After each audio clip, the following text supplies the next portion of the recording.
chạy sắp tới mà thằng Son nó chạy xe đạp á, hai đứa nó cười. Đâu có đâu, em thấy cái bóng đèn thằng Son á. Bóng bâu buồn thằng ấy. Ủa không đi hay Không, cũng không có đi. nếu mà quên con sao không gặp em nữa đúng không? Gặp rồi chứ.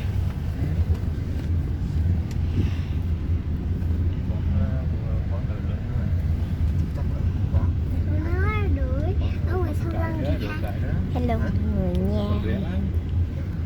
Có nó đó. Tại đây đó á.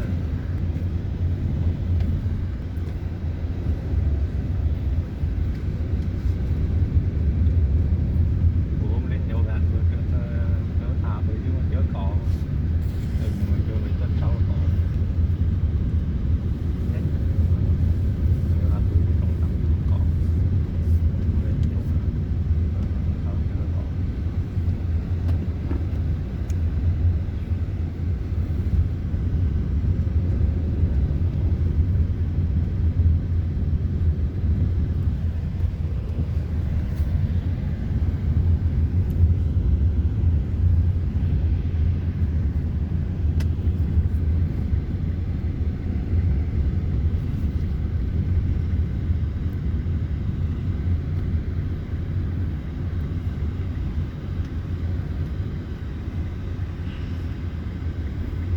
Dưới đấy chạy của 5 cam rồi.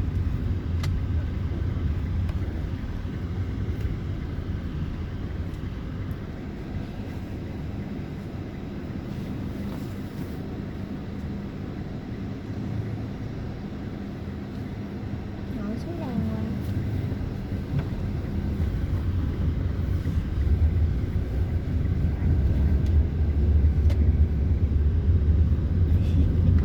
Sáng cái xuống. Xuống. Dạ. Anh sáng chưa? Ủa? Hả? Ủa nói gì cho hay biết không? Gì? Anh sáng chưa? Dạ rồi. Sáng thì ăn gì? Su chương sáng mà. Cô Dương sáng mà. Sao nói xạo hả? Dương sáng nó ăn sáng rồi. Để lên TV từng gặp. Nó một chiếc xe được mình đi hai cái tàu ra. Đây à?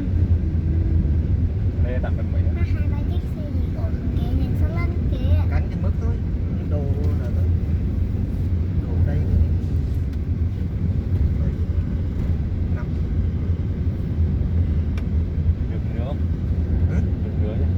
Ừ.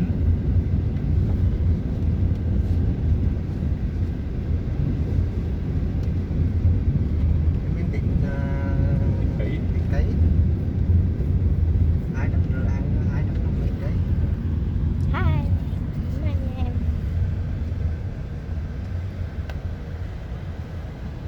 Mẹ. Trời ơi cứu em. Thấy tàu lao một phát thành không? Trời.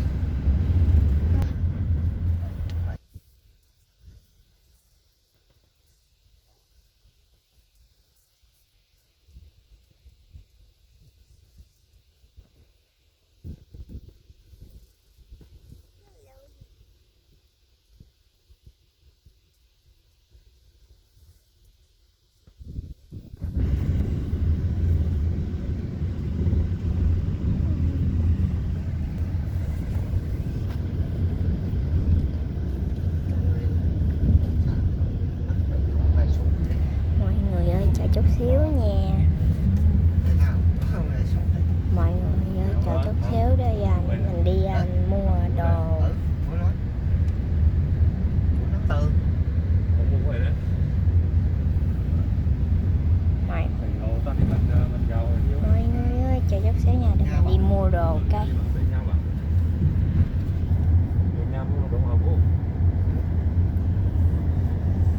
Mua chụp đường.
ong của em à?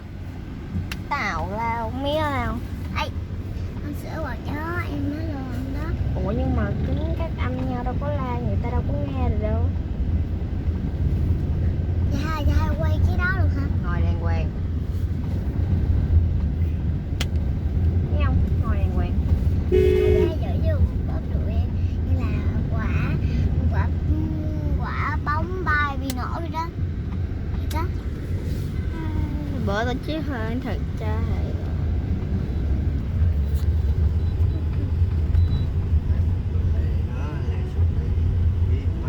Làm gì vậy? Làm cái đuôi gì vậy? Cái gì vậy hả? Hả?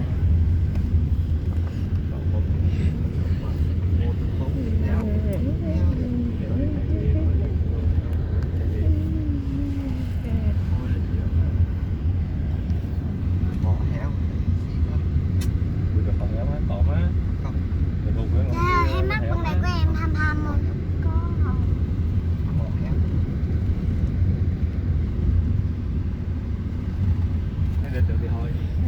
đâu lệ cưỡi á, lệ nữa. Thì thôi có héo đúng không? Đi hỏi là hái cho héo à, Rồi một con heo quay. con hái cho Kiểu một bước lại con heo quay ở một đường đây. hái cho héo. À, bỏ đánh bình thường là bắt đánh. Cái gì vậy? Út vô út. Ngồi đàng hoàng nghe không? Héo bị xuống. Xuống. Để cái À. Bỏ đi thôi. để hỏi đi. Chị hái Hai sao tự nhiên vậy? Chị hai quay con khủng chim ngọc. Không Kim Ngọc vậy hả? Ở trai nghĩ qua Kim Ngọc rồi. người cùng bò héo luôn. Người cũng lấy hoa héo.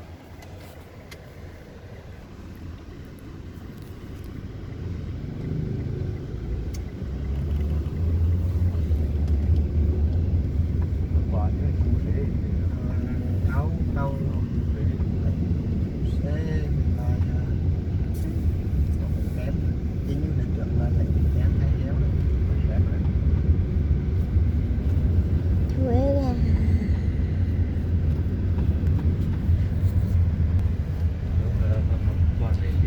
Chủ yếu cái này là chỉ quay phong cảnh thôi nha mọi người. Nhớ like và chụp video nha. Đánh héo.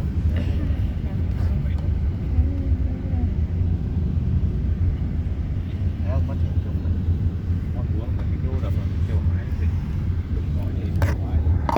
Tóc em lạnh ngắt luôn cho hay gờ hết Dạ. lên. Tóc gì cũng lạnh thì trong máy lạnh đó hả? Đúng rồi. Tóc chị lạnh. Tóc em cũng lạnh cho hay gờ hết lên. Lạnh ngắt luôn đúng không? Nhỏ. Mà cái điện thoại chị bị ố dầu ngon luôn á đúng không? Bớt sạm. Chị hai bị tìm bắn khen. Ừ, thấy rồi. Sao chị lại quay con khùng Kim Ngọc với chị? Cái tàu ra rồi đó nha.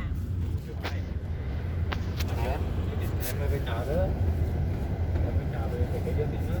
Dạ. Đó, nó hôn là cái điện viên của người. Hả? Không ai quay em Điều chứ. đi. Rồi chào hai năm, một đó là hai năm phải. Hai năm tóc, hai điều. Đó.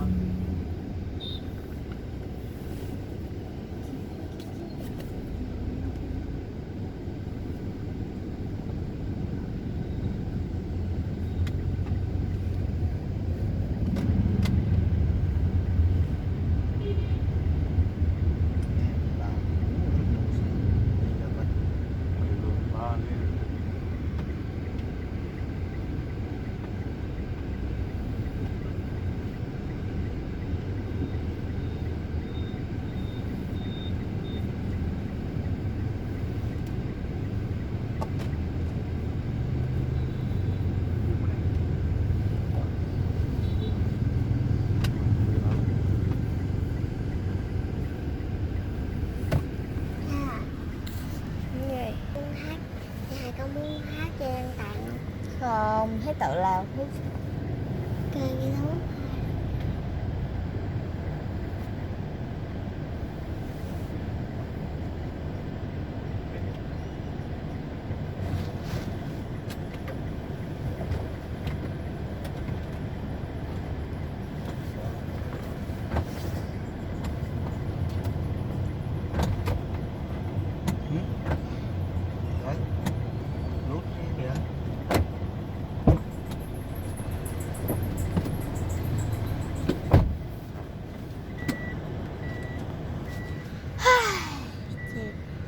hôm nay cứ đứa điện thoại này chú ơi. Chú. Gì vậy? Chú ơi. Vậy hai con hôm nay có đem theo điện thoại không chị ạ? Xả láng em ơi.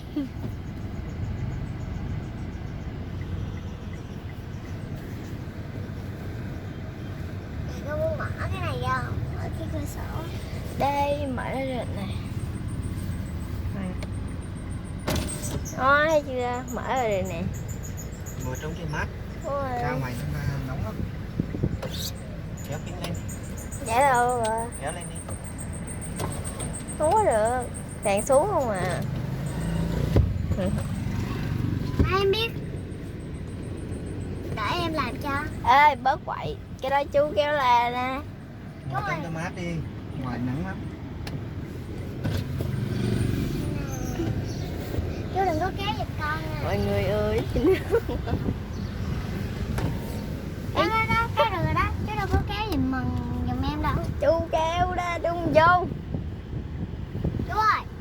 Chú. Chú ơi. Chú có kéo giùm Ủa con không? ở đằng xa cũng có chỗ ngồi nữa nè. Em vô rồi sao em ngồi? Thấy không rồi. Quậy nha quậy quậy. Quậy nha quậy nha.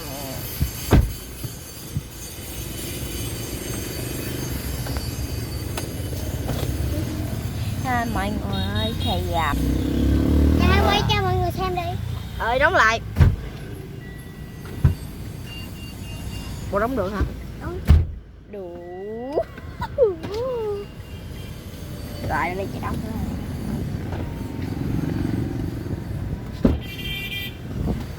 Mọi người clip này chị Việt tính chất quay đồ thôi nha, quay phong cảnh.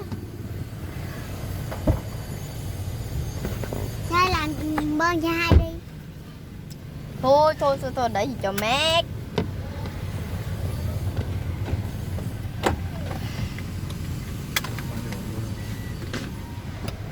Nằm được luôn nè Su. Đóng đây nè con. Đóng lên. Ủa? Đúng biết những cái đó. Chú đóng rồi. Ngồi trong cái mát.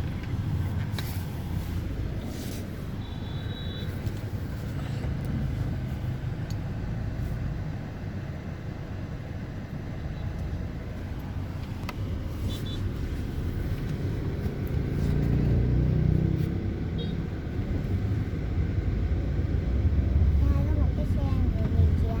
Ngồi rất đẹp. Sao chị nhanh hơn rồi? Bên ảo mấy đô bên lô tiền tử cho mình tới là Ừ. Lúc đó là thế ảo quá nữa. tiền nhiều. Ừ. Tiền nhiều là không. 2 lần. Lên theo lần nữa. Trong ăn bút là thế rồi luôn. Đó mình sử dụng theo lần. 3 lần. Bạn đọc cái chụp ảnh đó. Chụp là nhà cả.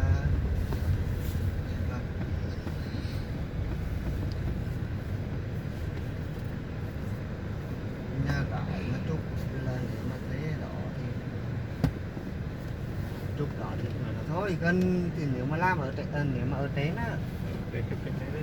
mà trên thì chụp ở trên thì chụp trên kia mà con mà đồ về dưới Mỹ thì phải thuê riêng ra ngoài mình Chắc phải bây thuê giờ riêng lắm à không Ngồi xuống rồi đèn quậy. áo quân thì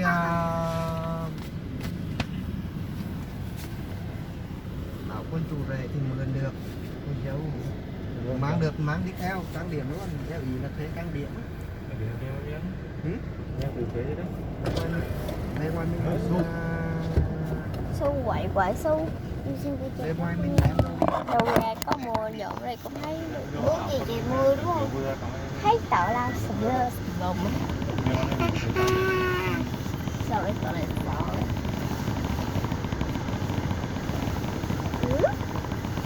Thấy ghê rồi, thấy ghê nha, thấy ghê giùm đi. Thấy ghê. À, nhầm. Không thằng nghĩ luôn vậy, ngủ ghê luôn giờ. Nói. Mẹ à. Nhầm, xuống rồi.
bị được không mình xài được không đi Ngỏi này cũng được, ngỏi này cũng được. được á.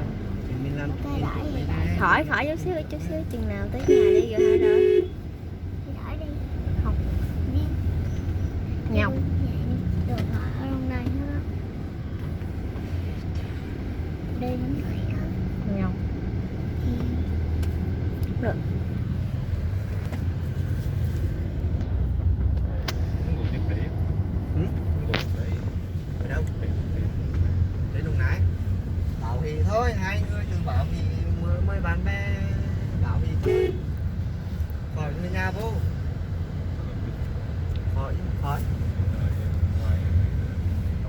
trong giờ đây là mấy năm trời rồi tổ chức được. Về phải nói. Hả? Ba nghỉ phải nói.